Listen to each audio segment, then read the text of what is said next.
All right, here today with Sean Kao. How you doing, man? Good. Thanks for having me on. Yeah, thanks. Aquatic Sports Performance, man. Tell us about your business. So we're a business. We primarily train swimmers and water polo athletes.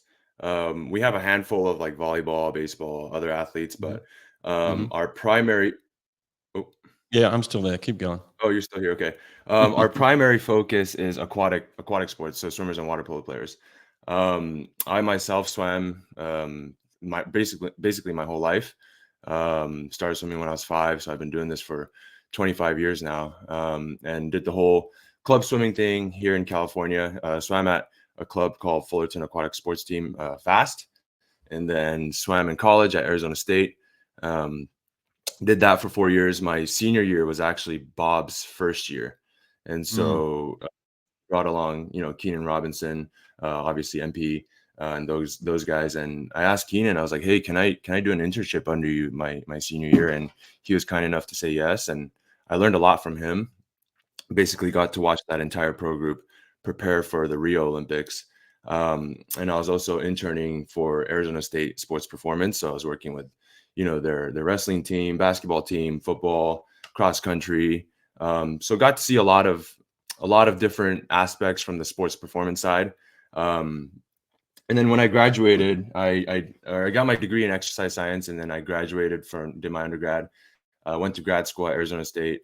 Also did my graduate studies in exercise science, and then got a job as a strength coach at a local sports performance facility. And after I graduated, moved back to California and started coaching at my home club team at Fast. And while I was a swim coach, I started Aquatic Sports Performance kind of as a side business out of my parents' garage. Mm. Um, I was just training a couple kids for free, and it ended up growing to a point where I had to leave my swim coaching position. Now I just do this full time. Wow, that's awesome, man. You're working with us at TST, which is awesome. You're helping some of my kids out. You're helping some of my pros out, and you've been awesome. I wish you were like 15 minutes closer because we would be working together every day. But Yeah, I wish too. yeah, no, I love it. I love your attitude towards it. I love your background. You know, the fact that you swam and still swim and still keep super fit, understand the sport really well as an athlete. Trying to, I think as athletes we try and find how to get the best out of our career, and over time, you watch and observe and you learn. And I think you've done plenty of that. You did mention Phelps there at one stage, and I've asked a lot of people about what it was like training with Phelps in the pool and what their opinion of him and how it was. I've never really asked anyone of what it was like to watch Phelps in the gym and the value that he put on that, him and Keenan, and the type of work he was doing. I think that's important for kids to understand that too, that Michael wasn't just swimming, he was working out hard in the gym too, right? Yeah, for sure. I think the one thing that I picked up from him was like, when it was time to lift, he was very focused on the task at hand. There was not a whole lot of messing around, but when he was lifting, he was lifting. But outside of like during the rest periods and stuff, he'd be very friendly. He'd be joking around and stuff, and he was super super nice to me. Like, you would think like, oh, this guy's just an intern, like just treat him like crap or whatever. But he treated me like a normal person, and I learned a lot from that process. Mm. Tell me then about the value that Keenan and Michael did put on the strength side. I mean, obviously Michael's more in that middle distance range, people would say, right? Like he's swimming 200s primarily, up to 400 IM, down to 100 freestyle. So he was kind of a 100 fly, obviously. So he's all over the Mhm. place. But what type of value did they put on that in the lead up to Rio? I think the biggest thing I learned and took away from that, I think in the pro group there was, I can't remember, but there was like 10, 15 athletes, something like that. But everyone was doing their own thing. So like Michael obviously had his own program. Chase had his own thing. Allison had her own thing. And that's something that I picked up from Keenan was you have to meet the individual where they're at. Because Mm. you can have two different, like I always use this example, but you could have two different breaststrokers. One breaststroker, they could have an extremely high vertical jump. The second breaststroker, they could jump like 4 inches, right? And they're both breaststrokers. They both swim the 200 breaststroke, but you would probably have to train them a little bit differently. And I think that's where that's what I took away from Keenan, and I try to implement into our business, is really try to individualize training programs for each athlete, no matter what the age is. I've always thought, like, I mean, obviously it's hard in a club setting where you have to manage 40 athletes at once.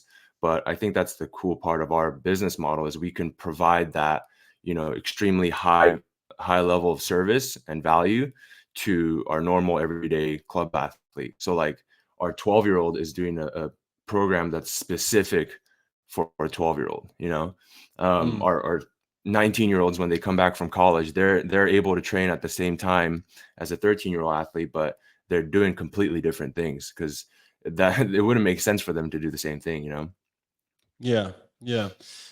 One of our things at our school at Auburn when I was coaching there is that our strength coach really wanted our athletes to come in kind of a clean slate. He didn't want to have to recorrect techniques. He didn't have to want to retrain things. He wanted to start almost from scratch, from the age of 17, 18, when they were coming into college, to kind of really program them into strength training.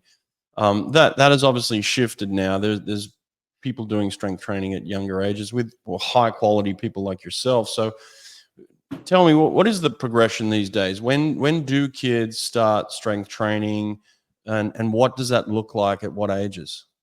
Yeah. So I think, like, it depends on how you define strength training, right? Like, Mm, people think, when they hear the word strength training, they think like back squatting 405, deadlifting 500 pounds. But um, like, I have a 1-year-old and a 2-year-old. I have them strength training, right? Like, I'm having them crawl on the ground. I have them do handstands. I have them do flips. Like, technically, that's also exerting force on an external object, which is the ground. So I would also consider that strength training. Um, in our business, we have a youth sports performance program for athletes from 7 to 11. So the youngest age we start at is 7, mm, and those kids there, we're having them crawl, sprint, throw medicine balls. We're teaching them basic body weight movements, like how to do a body weight squat, how do you hold a lunge, how do you hang from a bar. One of the things that I see with, or I guess it's kind of a little bit problematic, is, you know, kids are specializing so early that, like, I have kids that, they come to us when they're 14, and all they've ever done from the age of 5 is swim. So they've never interacted with gravity. And so, when they first, when they're learning how to hold a lunge, like, they're super unstable because they've never had to do it. And so my job actually is really easy. Like, all I have to do is teach them how to stabilize their body, teach them how to interact with gravity, and then they get faster. But all I did was teach them the basics. Um, Sounds like even and so just general athleticism, doesn't it? yeah. We're just, Yeah. sprinting, jumping over Mm. boxes, jumping over hurdles, like, just teaching them how to move their body, you know. Which is normally what Um, kids would have gotten in the playground, right? Like, and it seems right. like we've moved away from playground activity. I'm not in primary schools and things like that, but I can't judge every school, but it does seem there's been a shift away from play in schools, doesn't there? Yeah. I think we're the generation, like, this upcoming generation is the generation that's spending the least time outdoors. And to me, that's a little bit problematic, especially for aquatic athletes. Because if you're playing soccer, like, or basketball, you're usually doing multiple sports, so you're getting exposure to a variety of movements. But for some reason, in swimming and water polo, like, people just want to specialize, because they think, if my son Johnny is starting at 5 years old, he's going to go to the Olympics. But I think that, couldn't be further from the truth. um, I'm a big believer in doing some sort of, like, gymnastics, martial arts, or dance before the age of 6. Every athlete that I've had, that, they're extremely athletic, they have extremely well kinesthetic awareness, and I ask them, "Hey, what's your background?" "Oh, I did dance when I was 5 years old." "Oh, I Mm. did gymnastics when I was 6 years old." I'm like, "Huh." And that's a trend that I've seen over and over. And so my son turns 3 in January. Like, I'm taking him straight to gymnastics class, and I'll take him to my jujitsu school too. But yeah, like, I think one of the main reasons we started this youth sports performance program is to kind of combat this early sports specialization, because I think parents are a little bit afraid, to put their kid in soccer or whatever. So we kind of disguise it as like a second sport so that they're not specializing in swimming too early. Like it's I think of it as its own sport, and so to help combat that early sports specialization. Let's jump ahead then in terms of real strength training, like where they're actually moving weight, pushing weight, lifting weight, as opposed to just pulling their body weight and, athleticism and jumps and push-ups, pull-ups, things like that. In terms of real strength training where they are moving weights, when does that start? How do you figure that part of it out? It really depends on the athlete. Like I have 12-year-old girls who, they just matured, their body matured faster. And so it's really an individual by individual decision. Because I have, 14-year-old boys who, they can't control their own body weight. And I have 12-year-old girls who are extremely well off in terms of kinesthetic awareness. So I play it on an individual by individual basis. Like I don't have like okay, all the 12-year-olds are doing this, all the 14-year-olds are doing that. I take it by individual. And if I can see that they can hold an iso split squat. So an iso split squat it's like a lunge where they're holding their back knee like 2 inches off the floor, and they can hold that for like 30 seconds on each leg, and they're pretty stable, they're not shaking. Then I say, okay, like they're probably ready for, like, let's say a 2 dumbbell reverse lunge. If I have a kid, they can hold, a 30-second iso chin up. So an iso chin up is just holding the bar like this at the top position. If they can hold that, then I say, okay, maybe they're ready to start doing chin ups. If a kid can do 10 perfect body weight push-ups, okay, maybe we're ready for some kind of vertical pressing variation with a kettlebell. So I really look at the body weight movements first, and I determine, okay, are they stable when they move their joints? Like, can they really stabilize and own that position? As soon as they can, then I'll start slowly introducing the weights. So like for the deadlift, for example, like I'm not having our progression system, I'm not having kids trap bar deadlift 95 pounds off the bat. So what I do is I teach them how to hip hinge first, which is a prerequisite for the deadlift. It's basically moving where they're just moving their hips back and forth to pick the weight up. And I start with teaching them how to hip hinge. And then I'll start with a kettlebell deadlift with like 35, 44 pounds. I use a kettlebell deadlift with a band. So the band goes around their waist, and then they have to push their hips forward against the band. So it reinforces that hip movement pattern. And then we'll start with like a 35-pound kettlebell. We'll work up to 44 pounds, 53 pounds, and then we'll go to a trap bar deadlift with 65 pounds. And then from there, it's just, over time, like if they can pick up more weight, we'll pick up more weight. And as soon as their technique starts to break down, we'll bring the weight back down. But I try not to rush that process. Like I think a lot of people, hey, I want to start deadlifting 200 pounds like right away, but then they sacrifice technique. And I always say technique over everything. Like I don't care how much you lift if your technique looks like doo-doo. So I just always make sure, hey, like let's stay at a weight where your technique looks good, and then as soon as you feel like you can go heavier, we'll go heavier if your technique is good. What's up? This is Nate from SwimNerd. Just letting you guys know about SwimNerd timing. We now offer the most affordable, the easiest to use timing system in the world. We got it all. Starters, harnesses, buttons, touchpads, scoreboards, your one-stop shop for all your timing needs. Check us out at swimpractice.com.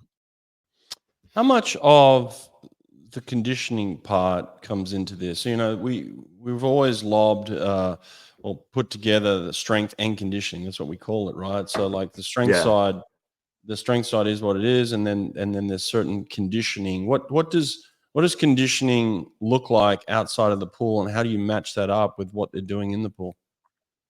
So we actually just made a post a couple months ago on this. It kind of did well. I said aquatic athletes don't need strength and conditioning training. They need strength and mobility training. So strength and conditioning is a catch-all term that the industry uses for, football, basketball, baseball. all those sports. Swimming and water polo is special in that the sport and conditioning happen at the same time. When you're working technique, when you're doing drills, your heart rate's up there. So technically, you would consider that zone 2 aerobic work. So conditioning work already is happening in the pool. And my job is to give athletes what they're not getting in the pool, which is strength and mobility training. So I'm trying to get the industry to catch on to a new term. Instead of strength and conditioning, I would like us to refer to strength and mobility training, because that's basically what we do. We assess every individual to find out where their specific mobility weaknesses are. Let's say a kid has, hypermobile hips, but hypomobile shoulders, then, we would program in a way where we're really attacking shoulder mobility over hip mobility. And then we're doing strength work on top of that. So to keep it simple, we're basically not doing any conditioning work at our facility.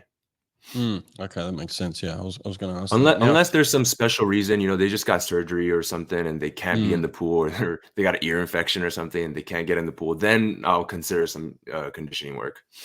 Right. Now, the mobility issue is kind of twofold too. It happens through a natural maturation, right? Like you're going through your natural growth cycles and things like that. And as you mature, you're going to, the mobility is going to change, from an 11-year-old to a 15-year-old. And then as you get stronger too, and as you're working in the gym, that mobility is going to need work on itself. So it's kind of, you look at it from both those angles in terms of just the body, the way it's changing, and then the strength that the strength gains you're making, right? Yeah, for sure. Especially boys going through puberty, something happens where they because they're growing so fast, they can't figure out their body in space, and you do see a temporary decrease in mobility. But I think if you just keep it up, it's one of those use it or lose it type things. You just got to keep doing it every day. And so every time an athlete comes in, we're if they need it, then we're doing some sort of mobility work. Some kids, they're super hypermobile. We just posted a video of a kid who can hold his hands here and then he can go all the way up around and go to his back without letting his hands go. That kid obviously wouldn't need any shoulder mobility work. That would probably be more harmful than good for him. Yeah. Before it's too late too, let's mention that where people can catch you on Instagram. Is it Aquatic Sports Performance? Yep. Right. And any other places they can find some of your stuff? Just if you Google Aquatic Sports Performance, we should come up. Yeah, you got website and all that sort of stuff too. Yeah.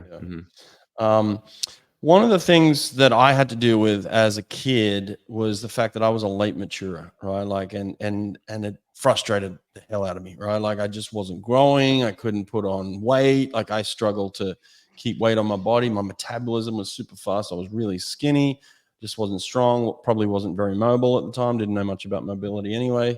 But just felt like I was lagging behind everybody. And it was super frustrating for me. I would compete against these kids that were more mature, that bigger, that had more mobility, had more strength. And it frustrated me.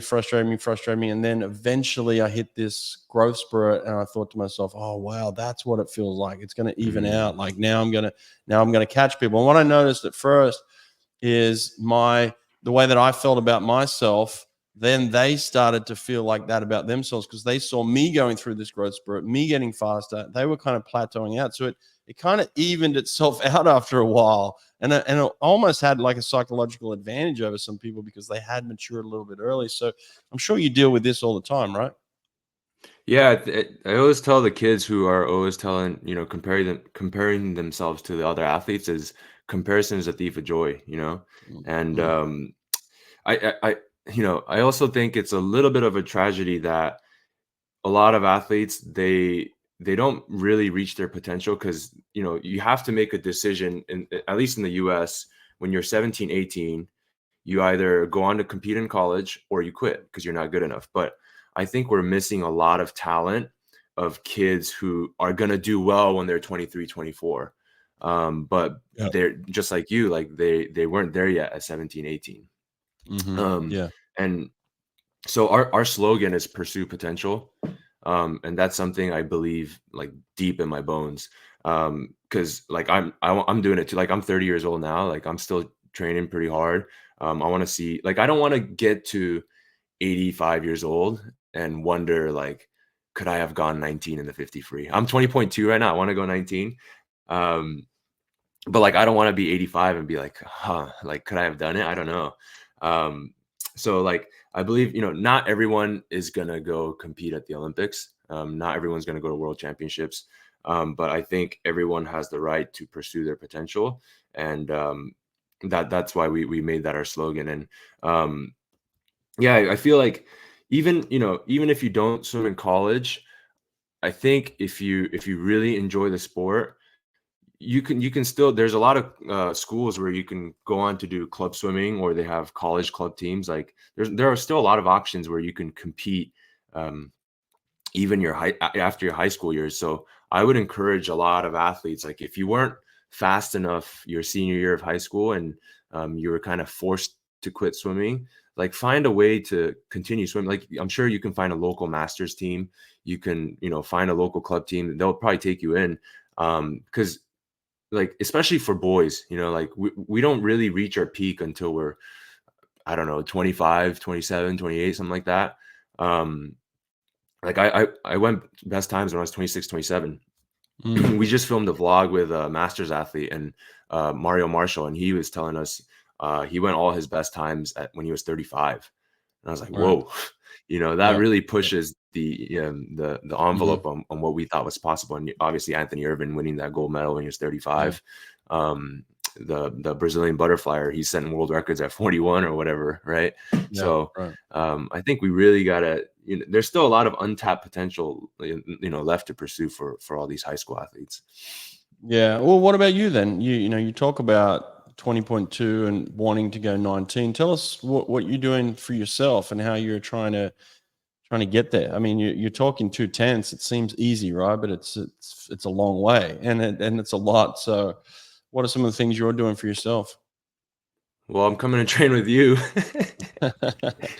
Not enough. We need you there more often. Okay. Yeah, no, I need to come out more. The only thing is it takes me like an hour to get to you, so that's Yeah. the hard No. part, and I gotta get Yeah. babysitters and stuff. I'm just making Yeah. excuses, but no, like no, shout out to you and the Sprint Revolution. Like if you're serious about competing in 2028, like definitely come check out Brett and Lake Forest, because I'll tell some you cool what, things man. are happening here. We did a great workout this morning. You would have loved it. It was 8:25s from the blocks on around 7 or 8 minutes. The sun was out because it's daylight saving. Beautiful sunshine. It's 8 o'clock in the morning, and just doing 25s, but being consistent. So it was a consistent kick count, breakout, stroke count. Doing everything consistently well, but just trying to find that hundredth, and repeating it 8 times and being as consistent as possible. And we had a 0.2 threshold. So, from the first one, whatever you recorded on the first one, let's say it was 9.2, you weren't allowed to go over 9.4. Otherwise the workout was done. So you had to stay within that 0.2 threshold. And they did it. It was great workout. But just seeing them trying to find that space of like, okay, how can I get a couple of hundreds here? And that's where you're at. You're looking for those 2 tenths, and that's what it is. It's just repetitive discipline, consistent repetitive discipline, and then finding those little nuances that are going to make the difference. So yeah, you would have loved that workout. Yeah, that's a great auto regulation workout. And Mhm. people think like sprint train, oh, it's way easier than distance training, but like that 9 point, that threshold of 0.2, like that stuff, I bet by the 6th or 7th 25, like you can be hurting. Mhm. Yep. Yep. The For only sure. issue with, sorry, you good?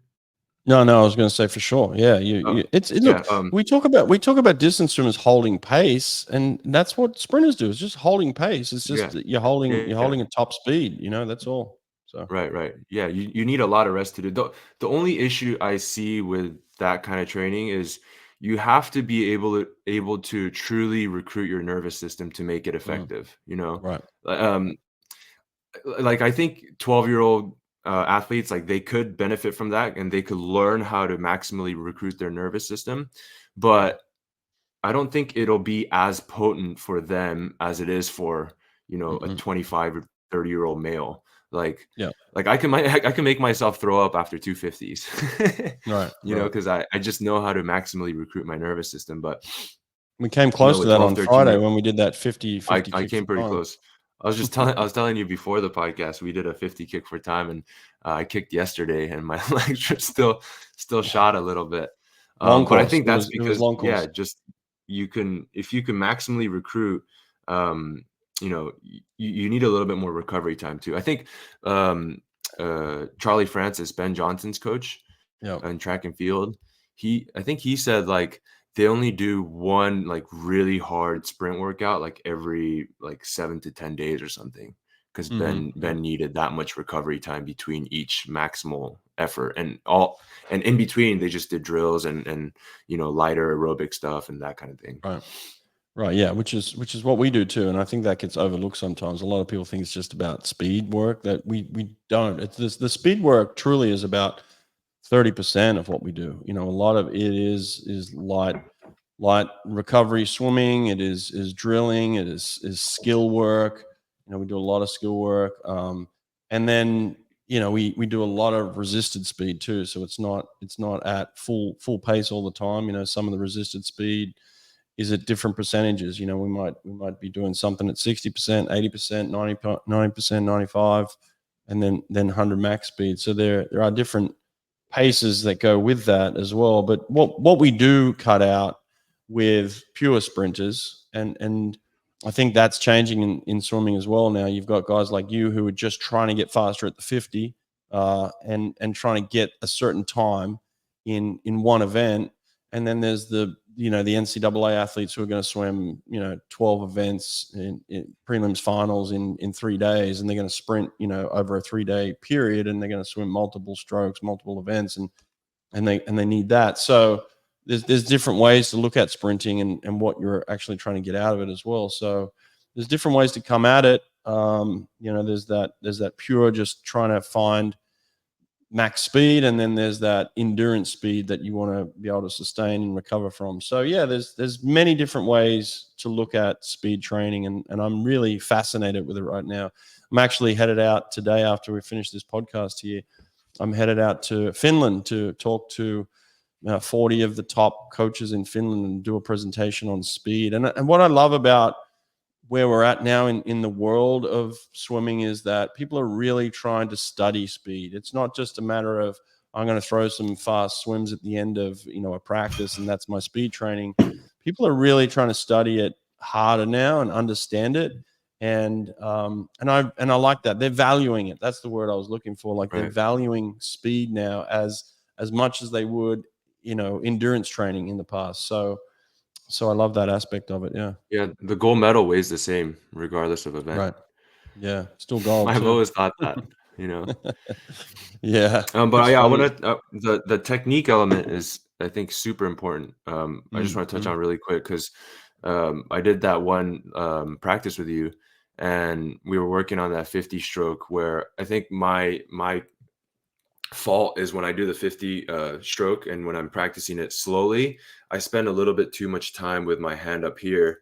And then you told me to just kind of like just cycle your arms through faster where you're not spending too much time here. And I think I had that habit from just swimming 10 grand like all the time. I came from a high volume background, so I had to conserve energy by just hanging out here for a little bit longer. And you told me to, as soon as my hand hit, like just go right into your stroke. And that initially felt like so awkward to me. But I kept thinking about it, even when I wasn't in the water, I was thinking about it. And then I kept playing with it. And then one day it kind of like finally clicked, and I was like, oh, this is what Brett was talking about. That's the day when I posted it. But yeah, in my 20, it's so interesting. I've been swimming for 25 years. I've been coaching for a while too. And that's the first time I felt a brand new stroke that I've never felt before. And I think that's, credit to your eye. Like I never even thought of that. I've had no coach tell me about it, but credit to you. Like I think you were able to, your eye is better trained than mine. I think coaches, you have to train your eye to see what looks weird or what looks off. And thanks to your eye, you were able to give me that little pointer. And now I think there's there's something there to my stroke now that I didn't have before. So I'm very excited about that.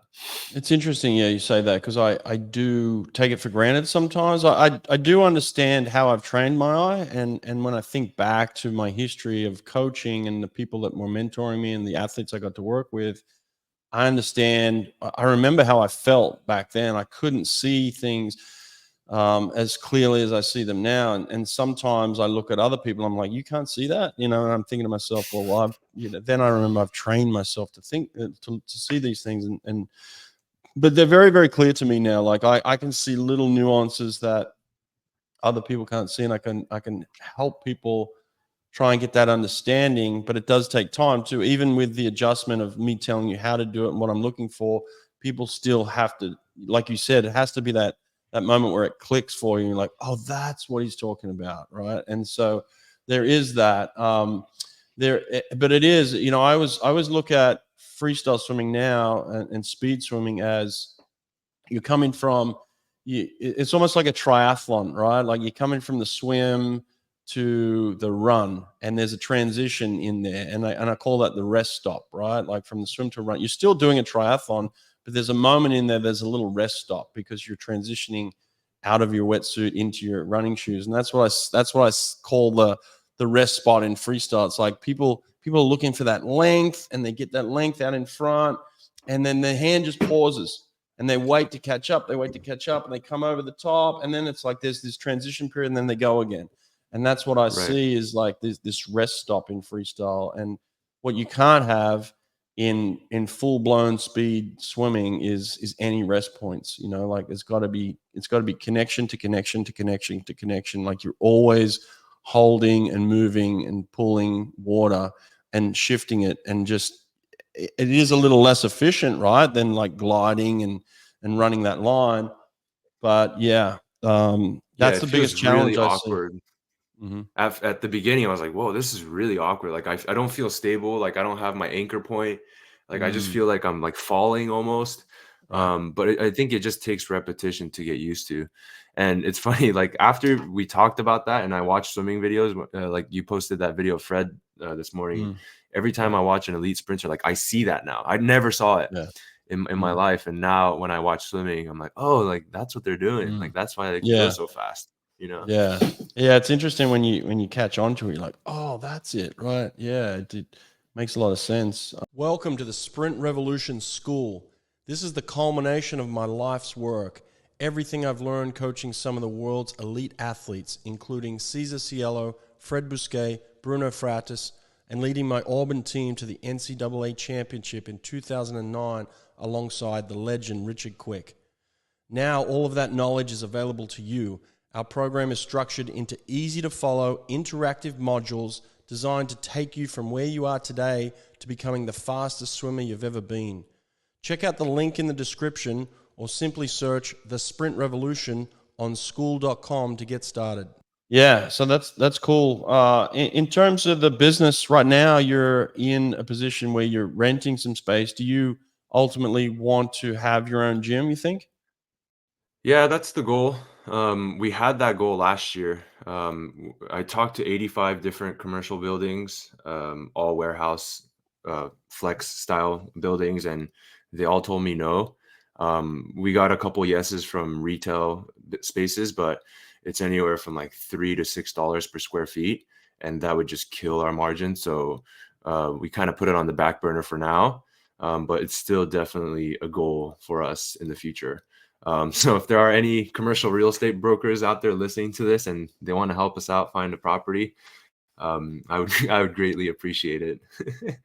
In the Irvine area, yeah, Irvine, where else? Yeah, Irvine, Tustin, basically Orange County. We're currently in Brea right now, and we rent another spot in Irvine. But yeah, we're definitely trying to move further south. What are the differences between a swimmer and a water polo player in terms of strength training? So I think the the contribution of the lower body is huge in water polo because you're constantly egg beatering. So I actually train breaststrokers and water polo athletes pretty similarly in terms of the lower body. There are slight differences between breaststroke and water polo. In water polo, you have to actually have your legs out super wide, your hips abducted super wide in order to have a good egg beater because your legs have to be out here. You can't be in here. In breaststroke, you want your knees close together, ankles out, so in a good hip internal rotation. So you don't need as much hip abduction in breaststroke. So that's one of the main difference. The other main difference in water polo is you're throwing with your dominant arm. So I kind of train when I was coming up as a strength coach, I studied a lot of baseball strength and conditioning. So that came in handy when I started training water polo athletes because I kind of understood the mechanics of the shoulder, what goes on, throwers develop humeral retroversion, which means you just develop more external rotation in your throwing arm because you're constantly whipping your arm back and then throwing, and then you actually develop a little bit of internal rotation deficit where you don't have as much internal rotation on your throwing arm. So just things like that I picked up from studying baseball physical preparation that I add to water polo.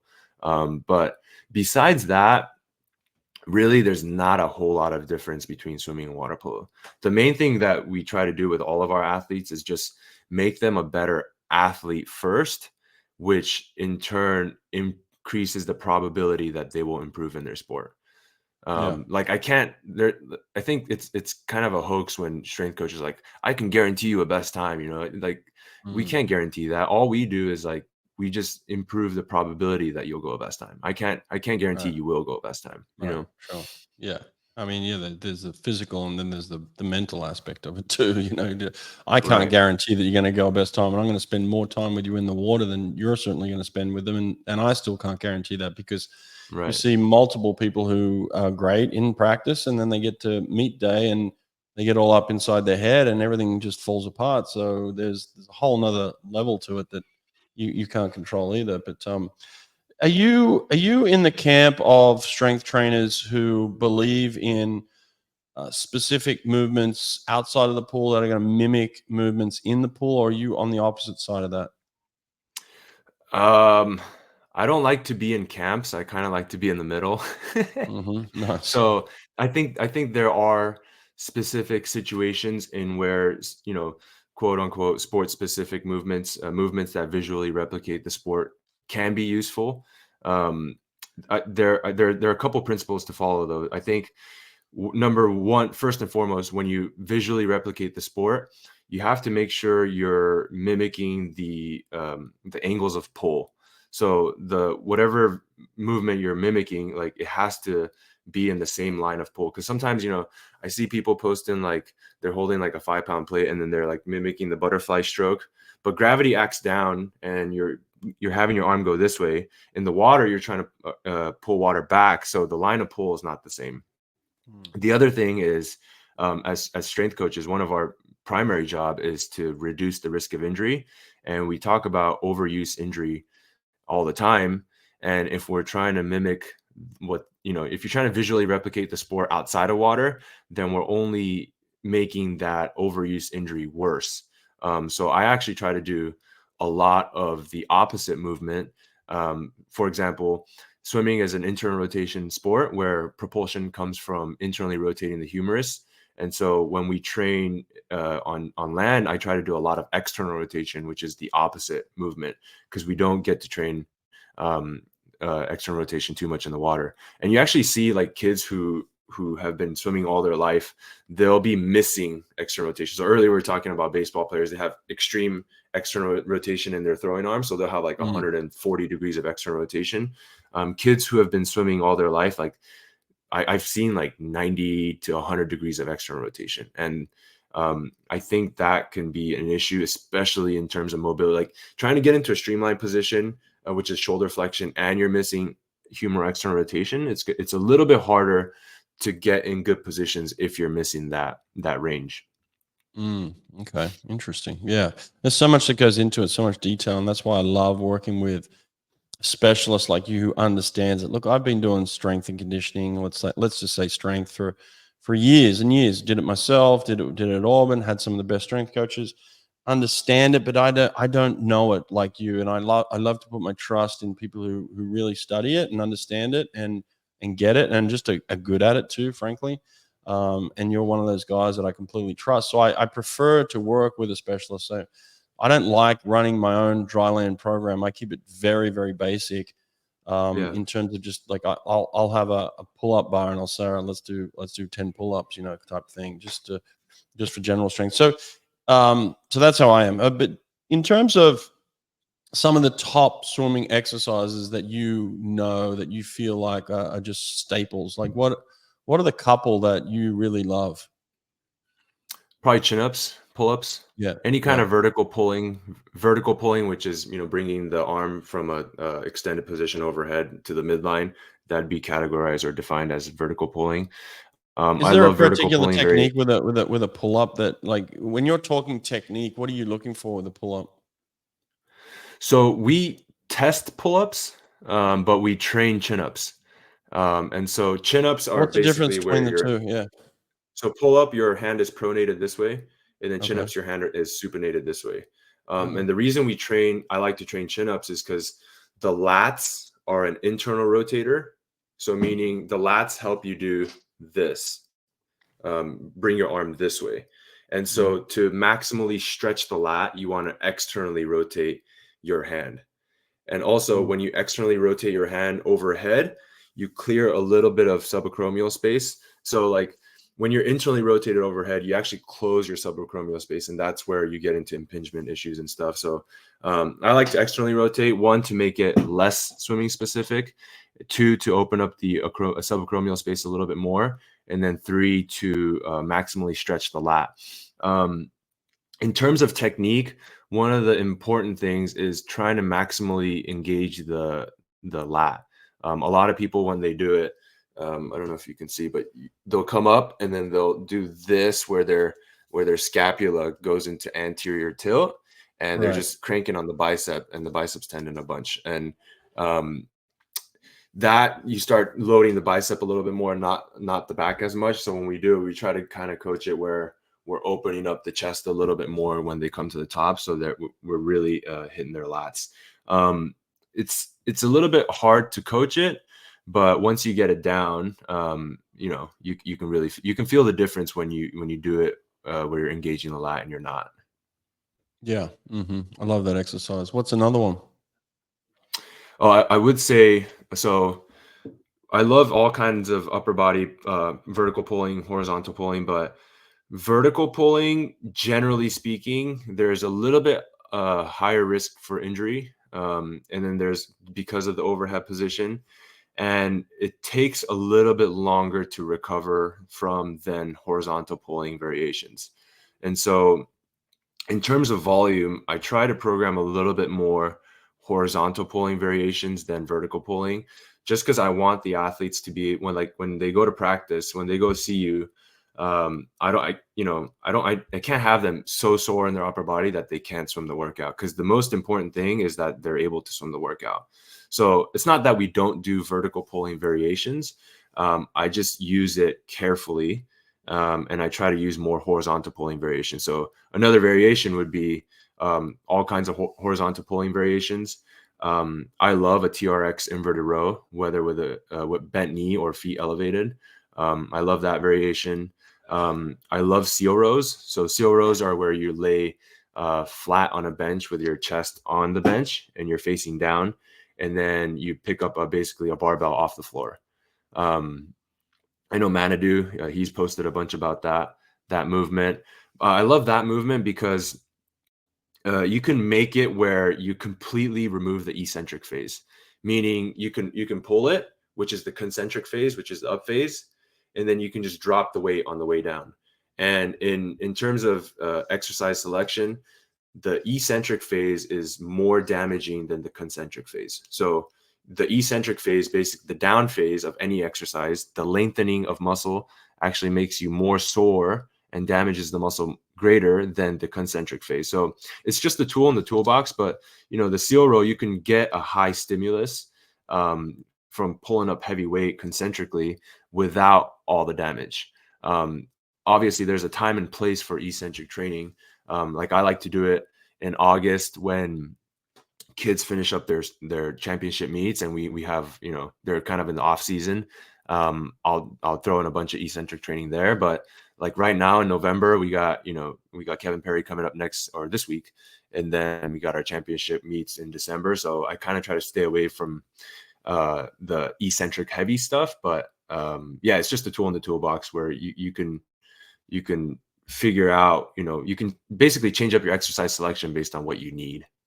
Yeah, I will say in regards to that though, I do love the fact that you can drop that way. What I don't love is like they're doing a chin up or a pull up, let's say, and they'll drop their body and just yank at their shoulders. Yeah. Like I don't like them dropping anything. So like even sometimes I'll get them to do like a banded pull through, like those banded pulls, and they'll let go of the top end of it. They'll pull through really well, and then they'll let go, and I'll just see their shoulders like just pull out of socket. And I'm like, no, don't There's let no control those things there. go.